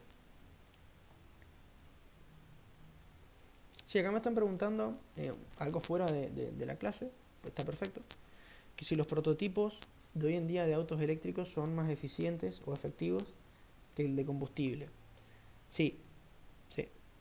Sí, hace un par de años los, eh, los motores eléctricos eran una porquería, para decirlo mal y pronto. Sí, motores que no alcanzaban más de los 100 kilómetros por hora, no, una locura. Hoy en día ya se está reevaluando el hacer motores eléctricos para la Fórmula 1, imagínense, por lo tanto que se pueden llegar a 400 kilómetros por hora tranquilamente, con un gasto de energía limitadísimo. No gastan nada, la energía eléctrica es muy limpia. Eso pasa siempre con los elementos eléctricos y electrónicos. La tecnología electrónica y eléctrica avanza a pasos enormes, gente, a una velocidad, o sea, increíble. Para que se den una idea, llevemos al caso cotidiano.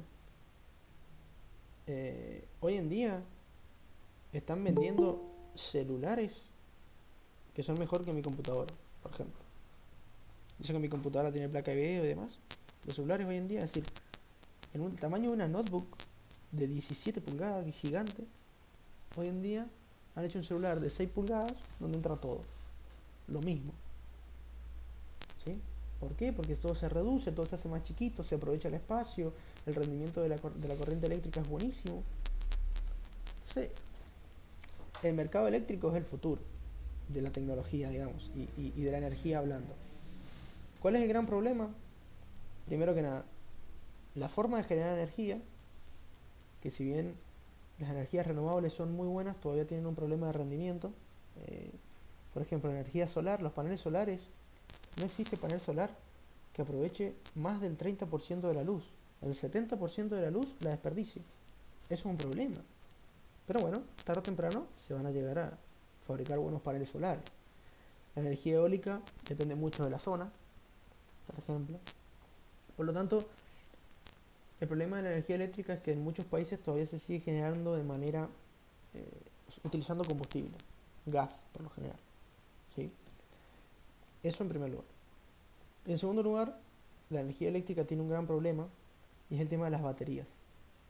Yo para poder utilizar autos necesito baterías que me almacenen la corriente eléctrica. Y estas baterías son de litio. Pero el litio, dentro de unos años, ya va a empezar a escasear. Esto ya está demostrado científicamente. El litio no es infinito, es como el petróleo. Es un material natural que va a escasear. Y digamos, a la velocidad a la cual se está consumiendo litio, se va a acabar dentro de pronto, ¿sí? Dentro de poco, perdón. Se va a acabar dentro de poco y eso es un problema. Hay que reemplazar el litio con algún otro elemento, ¿sí? Para como el litio de las baterías se desgasta, o sea que yo no puedo utilizar baterías viejas para armar baterías nuevas. El litio desaparece, o sea, no sirve más. Y ahí tengo otro problema, toda la acumulación de basura tecnológica. Bueno, a ver, si el petróleo es un mundo complejo, el electrónico lo sigue siendo igual. O sea, tenemos muchas problemáticas que solucionar. Pero sin duda, la energía es más limpia. Eso está claro. Bien, no sé por qué llegamos a este tema, pero ¿se entendió? Ah, porque era un mercado rentable y todas esas cosas, sí. Sí, lo que se entendió. Bien, perfecto.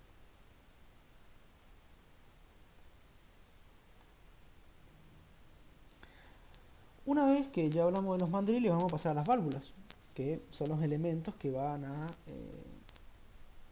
digamos, soportar, el mandril soporta las válvulas. La válvula es un elemento, digamos, alargado. ¿Vieron? A mí siempre me gusta compararlo porque las he visto y son iguales. ¿Vieron la película Hombres de Negro? Que ocupan esa...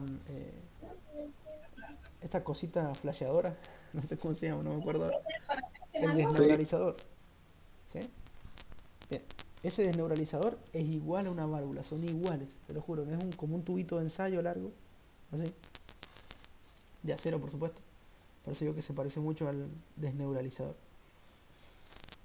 que va a tener unos orificios por donde va a entrar la producción, ¿sí? Estos orificios que ven acá, ¿sí? Por acá entra y por acá sale.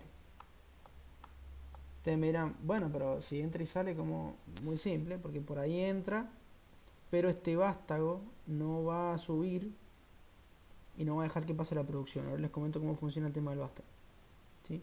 También en muchos casos puede ingresar por acá abajo la producción, sale, o sea, la producción no el gas, ¿sí? Tengo que desplazar ese vástago con el resorte y demás. Ahora les comento bien cómo es la cosa. Dentro de las válvulas tenemos dos tipos de válvulas, las HIPO y las PPO.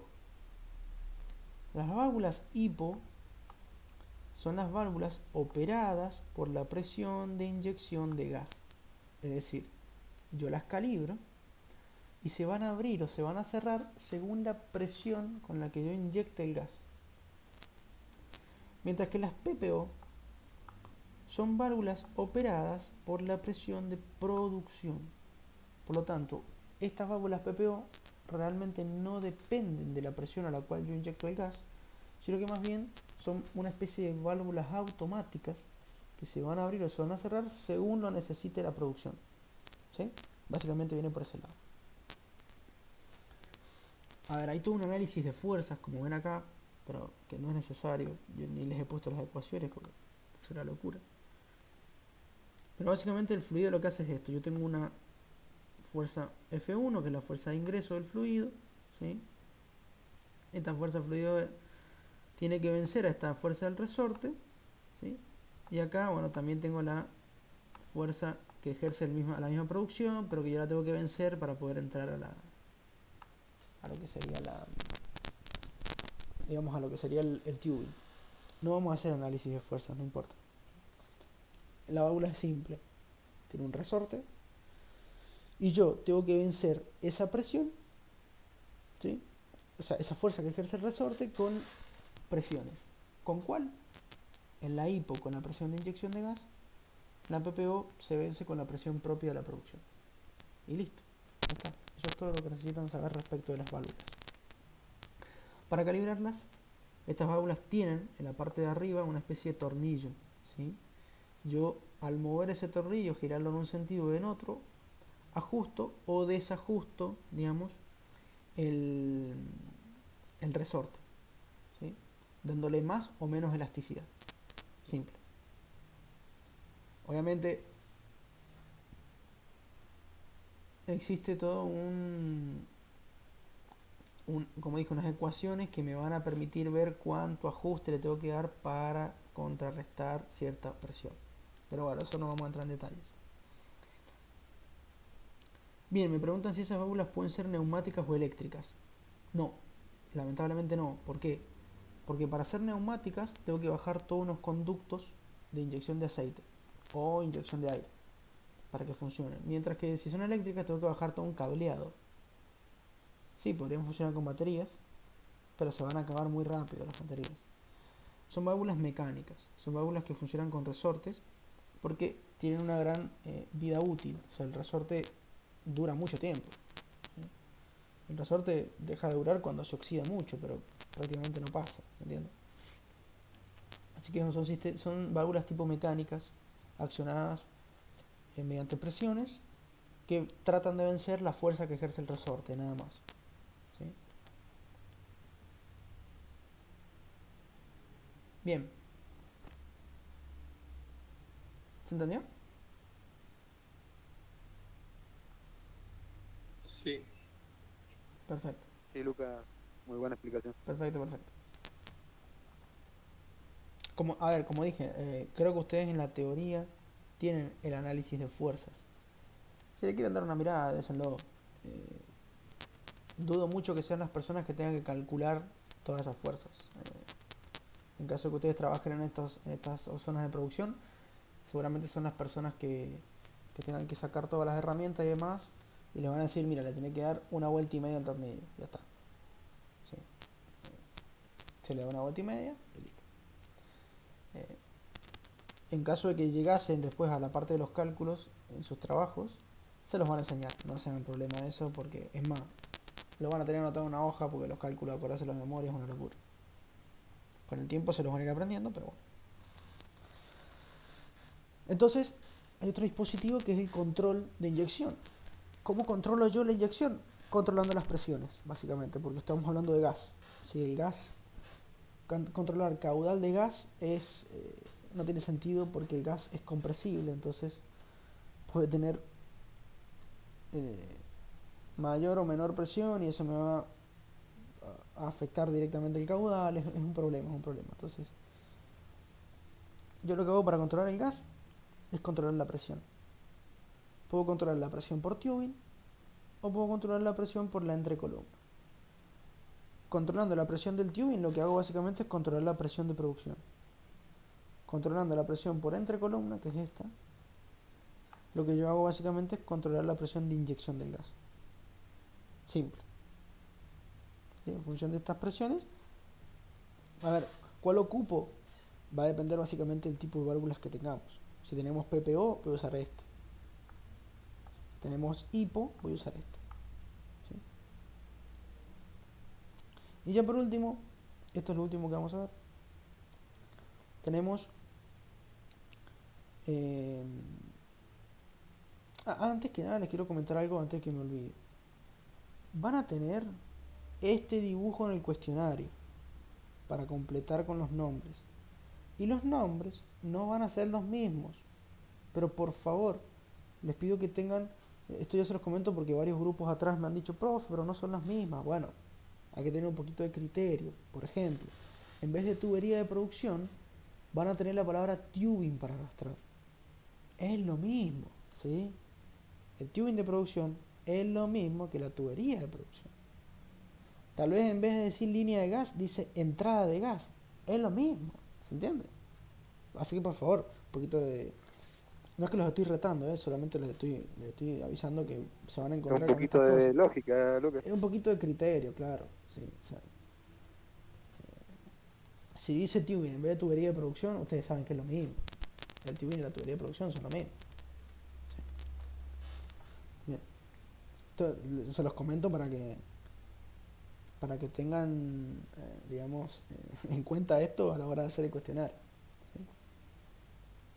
Tampoco la idea es copiarle las mismas cosas y que respondan exactamente lo mismo. Como dije, un poco de criterio nunca viene mal. Bien. Entonces ahora vamos a mencionar un poquito cómo es que funciona el sistema completo, ya que estamos. Y de paso vamos a mencionar esto, está acá arriba.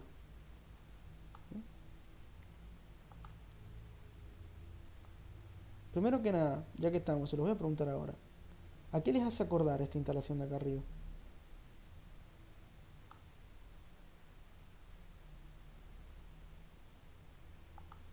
A ver si alguien se da cuenta, lo vimos la semana pasada. A la de circulación. No. Lo vimos la semana pasada, ¿eh? ¿A qué puente de producción se parece? Creo que a la parte de donde tratamos la parte de surgencia, me Exactamente. parece. ¿Se acuerdan el arbolito de Navidad? Es lo mismo. Ah, claro, mencionaste el arbolito de Navidad. Exactamente. El Exactamente. sistema gas lift también utiliza árbol de Navidad. ¿Sí? También utiliza este Christmas tree. Es más, tiene acá una placa orificio para poder controlar el caudal de producción. ¿Por qué? Porque ahora yo estoy inyectando mucho gas. Por lo tanto, ¿se acuerdan eso que mencionamos? Que lo comparamos con un sifón de soda, los distintos tipos de flujo y que arriba tendría puro gas si no controla un poco las presiones. Bueno, acá esto se dispara más todavía porque le estoy inyectando gas.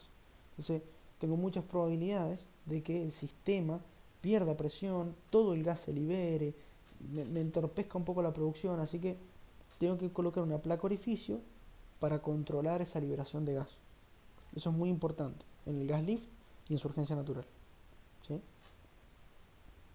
Bien, entonces lo que hago es, como decía, inyectamos gas por la línea de ingreso de gas. El gas va a venir por acá, se va a meter en las válvulas. Esto va a permitir que toda la columna de fluido se vuelva más liviana y la producción va a salir. ¿Sí? Sale por acá arriba, la válvula maestra tiene que estar abierta y la válvula de producción también. Sale por acá. Pasa por la válvula aguja o placa orificio, como quieran, y la producción se va, ¿sí? Primero que nada una planta donde separan el gas y después se va a batería el fluido, ¿sí? ¿Por qué una planta que separa el gas? Porque tengo que recuperar el gas para volver a meterlo, ¿se entiende?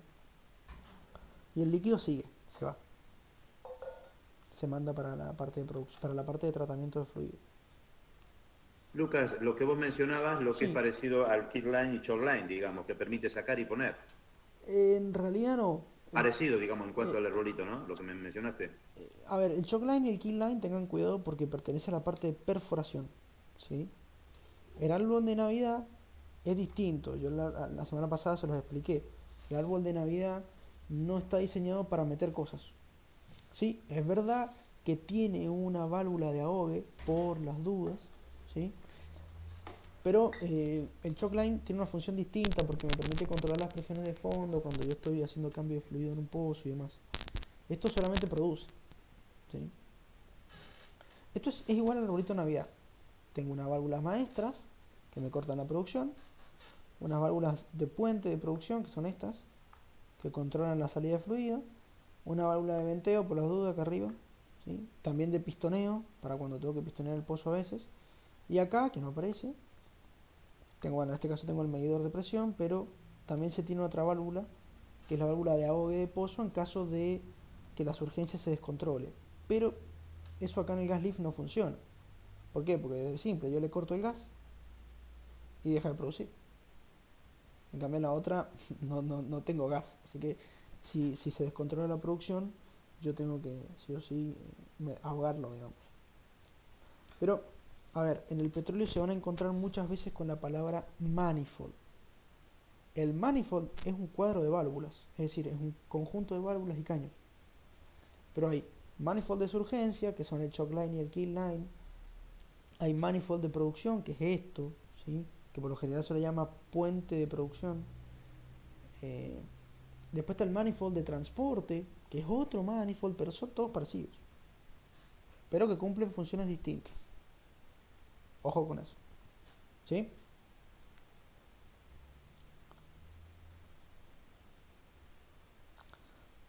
Me están preguntando si las válvulas llevan todas manómetros. No necesariamente. ¿Sí? Fíjense que acá solamente registro presión en un solo punto. Sería ideal que digamos, todas las zonas tuviesen un manómetro para poder inspeccionar un poco la presión. Pero no siempre es así. No les voy a mentir. Lo ideal sería eso. Pero muchas veces en el petróleo lo ideal no es lo que se utilice, ¿sí? Volvemos a lo mismo. Costo-beneficio. ¿Sí? Esto, poner muchos manómetros sería lo ideal. ¿Es económico? No. Bueno, entonces a veces no se ponen y se ponen en los puntos críticos, digamos. En los puntos que realmente tengo que controlar. Bien, ¿se entendió más o menos el circuito, cómo hace el gas? Y ayuda a la producción. Sí, profe. Bien, perfecto.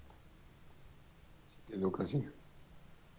Y eso sería todo a menos que tuviesen alguna duda. No sé si quieren preguntar algo, algo que quieran saber.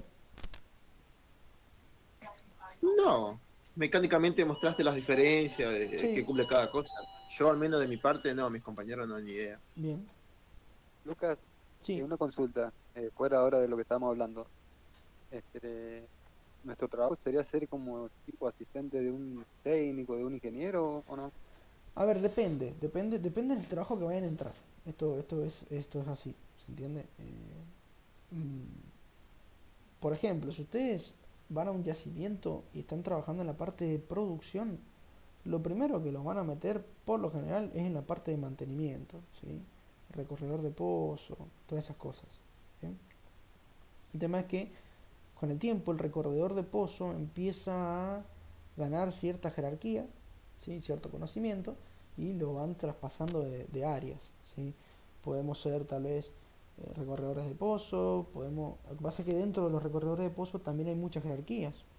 Por ejemplo, está la persona que va a manejar la camioneta y no va a hacer nada, excepto manejar la camioneta, ¿sí? Hay otros que son de guardia, hay jefes de turno, ¿sí? Em, ¿Qué más? Está la gente que se encarga exclusivamente de las dinamometrías, otra gente que ya la vamos a ver lo que es, gente que se encarga exclusivamente de el control de los sistemas de producción y nada más, ¿sí? Y así. Dentro de los trabajos es como que hay una rama variada. Dentro de producción, Lucas, sí. te hago una consulta ya que Marcelo tocó el tema. ¿Tenés idea más o menos en cuánto anda el piso en cuanto a la remuneración de un empleado, de auxiliar de pozo en este caso, como Depende, de la materia? depende mucho, depende mucho.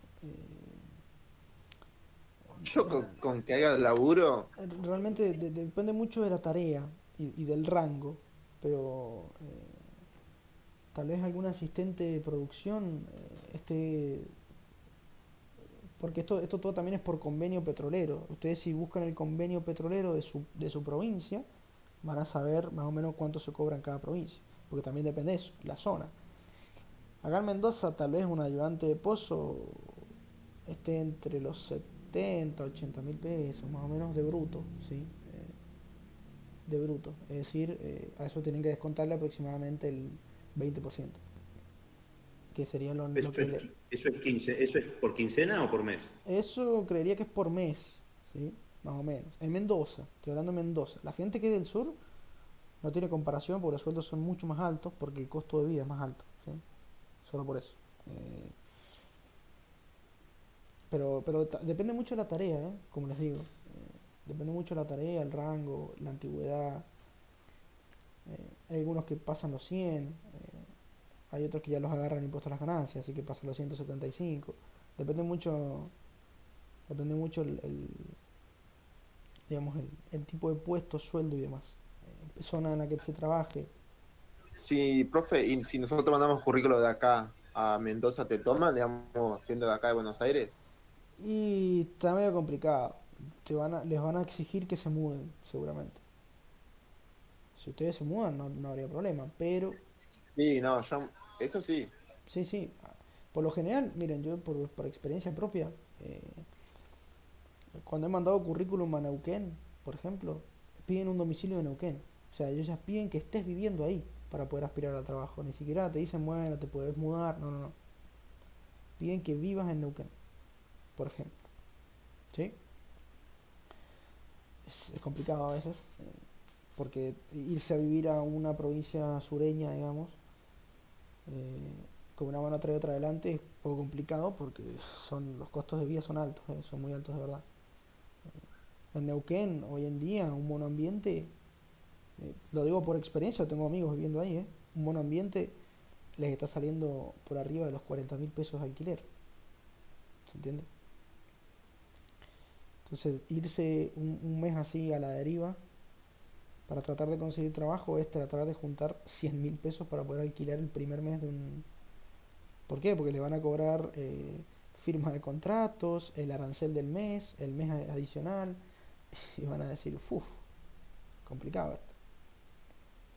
¿Sí? Por ejemplo,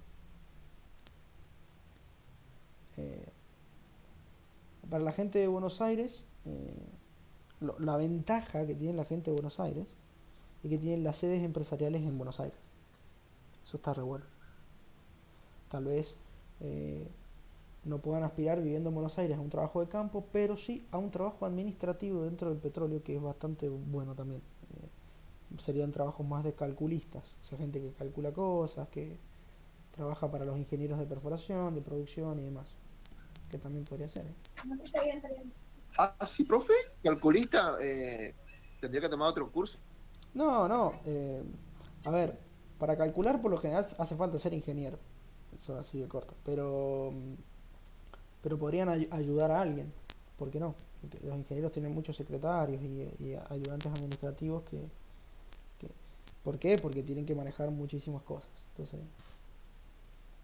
Eso Sí, sí porque se a mí me puede. conviene, si es cálculo y eso, y es acá en la provincia, Y sí, y más si ya están como que- estudiando ingeniería. No sé si alguno había estado estudiando ingeniería por acá. Eso, eso está bueno. Perdón, Luca, entonces uno y otro de los beneficios es que se computa la mitad de los años, ¿verdad? Eso lo tengo entendido. Para la jubilación, Sí, exacto. no, la mitad de los años no, son 25 años de experiencia nada más en el rubro. No importa la edad que tengan a la hora de jubilarse. Dentro del petróleo, a ver, esto lo tienen que tramitar, yo me enteré el otro día, hay que tramitarlo. Si ustedes no tramitan en ANSES que están realizando trabajos peligrosos, a ver, lo pueden realizar cuando hayan cumplido la fecha. Si cuando cumplan los 25 años de experiencia en el petróleo, esto también cuenta para la minería, para el carbón, para todos estos trabajos riesgosos para la salud. Si ustedes van a ANSES y dicen, mira, yo estuve trabajando 25 años en el petróleo, ellos revisan los ingresos, revisan quién nos aporta y dicen, sí, tenés razón, 25 años demostrados en el petróleo, listo, está jubilado. ¿Se entiende? No hace falta hacer más aportes, no importa la edad, les digo esto, hay gente de 45 años que se jubila, porque es un máximo de años trabajados, no importa la edad, nada. ¿Sí? A mí me gustaría trabajar más en campo. No me gusta mucho el trabajo de oficina. Sí, yo he trabajado en varios lugares, campo, oficina, una mezcla de los yo dos, los dos, profe, una me mezcla de los dos. viene, Para, para mí lo ideal es una mezcla de los dos, es como, sí, porque así cálculo, no sé, te da tiempo también y porque a veces hay momentos donde vos, o el estrés mismo, el laburo te cansa, sí, miren, ¿entendés? yo digamos, en mi trabajo lo que hago es una mezcla de control con una mezcla de tareas de, de campo, digamos. Entonces, hay días que tengo que estar todo el día afuera haciendo cosas y hay otro día que tengo que estar todo el día sentado en la oficina pasando números, ¿se entiende? Y haciendo esto, haciendo lo otro, y número, y calculando, y fijando rendimientos, y bueno, es un poco... Hay días que quiero salir, hay otros días que no, pero es Y eso normal, es verdad, profe, es es normal, es el normal. estrés, sí. Uno dice, ah, trabajo oficina, re cómodo, sí, pero estar sentado 8 o 10 horas sacando cuenta, te vuelve loco, Ah, te vuelve estoy loco. sumamente de acuerdo, Sí. profe, con usted, Y, y es estar verdad. y estar 8 o 10 horas abriendo y cerrando válvulas te vuelve loco también. O sea, como que al final al final está bueno tener un poquito de las dos cosas. Y vayan acostumbrándose que hasta luego, Adrián, que le vaya bien. No hay problema, vayan que bueno, estamos hablando más de experiencias. Eh, el que se tenga que ir, puede irse, no hay problema. Eh, em, Profe, a mí yo quisiera que me pase más información sobre los cálculos acá en Buenos Aires, yo lo hago acá todo. bueno, No ya. sabía. Sí, a ver, hay trabajos para todo tipo, realmente. Hay trabajo hasta de data entry. El data entry son estas personas que solamente ingresan datos, por ejemplo. En Buenos Aires son muy solicitados. ¿Por qué? Porque se trabaja con bases de datos muy grandes y necesitan gente que los ingrese. ¿Sí? Podría ser un inicio en alguna empresa petrolera, data entry. ¿Sí? No, me viene bien esa información, Vale, profe, ni no estaba siquiera enterado. tienen, yo les Estoy, recomiendo algo. ¿Tienen LinkedIn? sí, Bien, busquen. Busquen porque en LinkedIn aparecen muchas ofertas de ese estilo, data entry y demás. Busquen, busquen. Ni siquiera, a veces ni siquiera piden, solamente piden secundaria porque no hace falta tener más en esos trabajos. Y obviamente un conocimiento informático suficientemente grande como para poder ingresar datos en distintas plataformas, pero se puede ser un inicio, ¿no? Después, más adelante, se verá. Eso pasa siempre. Siempre se arranca desde abajo, se les iba a comentar. Siempre se arranca desde abajo haciendo cosas y ya con el tiempo se gana experiencia y a uno lo van subiendo y a medida que lo suben de rango, los trabajos tienden a ser más administrativos que otra cosa. ¿Sí? sí, profe, eso Eso es siempre es verdad, vos así. arrancás. El que va a la universidad va desde cero, tiene alguna Sí, poca sí, experiencia, pero lo sí, que te sí, muestran es distinto. Sí, sí. Así que es verdad eso. Y sí hay algo que también se los comento.